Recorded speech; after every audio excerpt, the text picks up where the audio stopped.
Hi friends, हम हैं वीकुदी। महाभारत के विषय में कौन नहीं जानता। बचपन से हमने अपने दादा दादी माता पिता से महाभारत की अनेक कहानियां सुनी हैं। महाभारत युद्ध का कारण क्या था? महाभारत युद्ध हुआ क्यों था? इसके सब लोगों के अपने अपने अलग विचार हैं।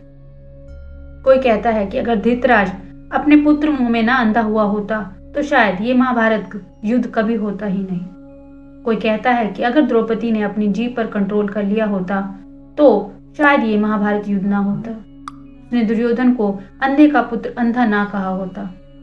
लेकिन इन सब से दूर इसकी जो नींव थी वो बहुत पहले ही पड़ चुकी थी। महाभारत युद्ध का सबसे बड़ा खलनायक बहुत पहले ही इसकी नींव डाल चुका था। आप बोलेंगे कि कैसे? तो आइए, इसके लिए हमें थोड़ा पीछे जाना पड़ेगा।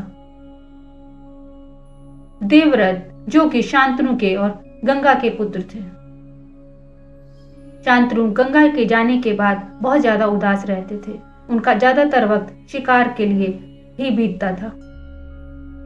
एक दिन शिकार खेलते हुए उन्हें मत्स्यगंधा नामक एक सुंदर स्त्री मिली, जिसके रूप में वो मोहित होकर उनसे प्रेम करने लगे। उनका हाथ मांगने के लिए वह उनके पिता के पास गए।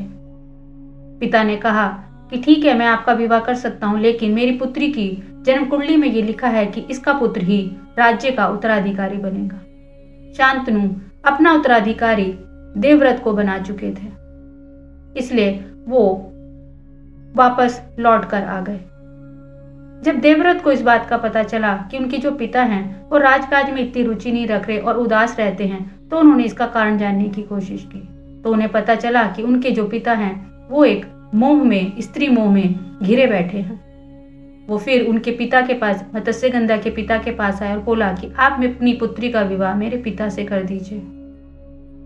पिता ने फिर वही जवाब दिया कि आपके पिता भी आए थे और मैंने उनको यही कहा कि मेरी पुत्री की जन्म कुंडली में लिखा है कि इसका पुत्र ही उत्तराधिकारी बनेगा।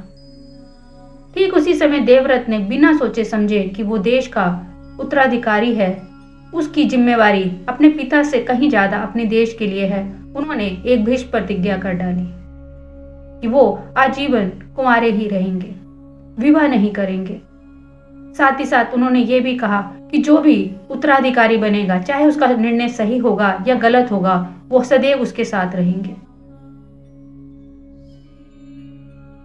आप खुद सोचिए कि जो एक राजकुमार है, जिसके ऊपर पूरे देश हित की जिम्मेवारी है, उसने उस वक्त सिर्फ अपने पिता के एक स्त्री के प्रति प्रेम को चुना, देश को नहीं।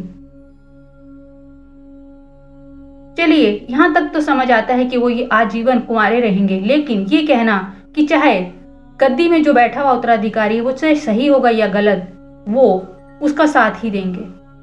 और इसका खमियाजा द्रौपदी ने भुगता। जब भरी सभा में उसको चीरहरण हो रहा था, तो आप उस कमजोरी, उस प्रतिज्ञा की आड़ में छिपकर अपनी कमजोरी को छिपा रहे थे। आपने संपूर्ण जाति को, संपूर्ण नारी जाति का अपमान होते हुए सिर्फ इसलिए देखा क्योंकि आपने प्रतिज्ञा की थी कि मैं जो भी उत्तराधिकारी है उसकी सही या गलत निर्णय में हमेशा उनके साथ रहूंगा। तो एक पुत्र मोह, क्षमा कीजिए, एक पिता मोह में आपने इतनी बड़ी प्रतिज्ञा कर डाली और इसके बाद भी आपको एक आदर्श पुत्र के रूप में नहीं देखा जाता। एक हार्श वर्डों में, एक कठोर शब्दों में कहा जाए तो आपने अपने वृद्ध पिता की अय्याशी के लिए एक स्त्री को चुना, देश को नहीं। साथ ही साथ आपने धृतराष्ट्र के लिए, जो कि अंधे थे बचपन से, आपने उनके लिए गंधारी जैसी एक स्त्री को चुना, जो सुंदर थी, सुशील थी, धार्मिक थी। जिसका नतीजा क्या हुआ कि शकुनी, जो गांधारी के भाई थे, उन्होंने कसम खाई कि मैं इस हस्तिनापुर के साम्राज्य को जब तक नष्ट नहीं कर दूंगा तब तक चैन से नहीं बैठूंगा। ये सब कारण किसके बनाए हुए थे? सिर्फ देवव्रत के बनाए हुए थे। अगर भीष्म पितामह सिर्फ देवव्रत रहते तो शायद महाभारत युद्ध होता ही नहीं। लेकिन कोई भी इस पर प्रकाश या रोशनी नहीं डालता है। अनेकों कारण ढूंढ ले जाते हैं, लेकिन अगर हम देखें तो इसकी नींव जो बहुत पहले ही भीष्म पितामह ने एक खलनायक बनकर डाल दी थी, जिसने अपने पितामह की, या कहें तो पिता की कामना को पूरा करने के लिए देश को बलि चढ़ा दिया था। सिर्फ एक व्यक्ति के सुख के लिए उन्होंने संपूर्ण देश था उनके लोगों को बलि पर चढ़ा दिया था, जिस कारण एक महाभारत जैसा महाभयंकर युद्ध हमको झेलना पड़ा, जिसका सालों साल तक हमने भरपाई आज तक नहीं कर पाए हैं। तो हमारी नजर में अगर कोई खलनायक था महाभारत युद्ध का तो वो थे भीष्म पितामह। अगर भीष्म पितामह सिर्फ देवव्रत बनकर रह जाते तो शायद मेरा देश, हमारा देश कभी भी महाभारत जैसे भयंकर युद्ध का शिकार ना होता, उसको इतना महाभयंकर युद्ध झेलना ना पड़ता। तो सही मायने में अगर कोई रीजन था, अगर कोई कारण था तो वो थे भीष्म पितामह। तो आपके इस विषय में क्या विचार है आप हमें जरूर बताइएगा। आशा करती हूँ आपको हमारा ये वीडियो पसंद आएगा। पसंद आए तो प्लीज मेरे चैनल को सब्सक्राइब कीजिए, लाइक कीजिए, शेयर कीजिए।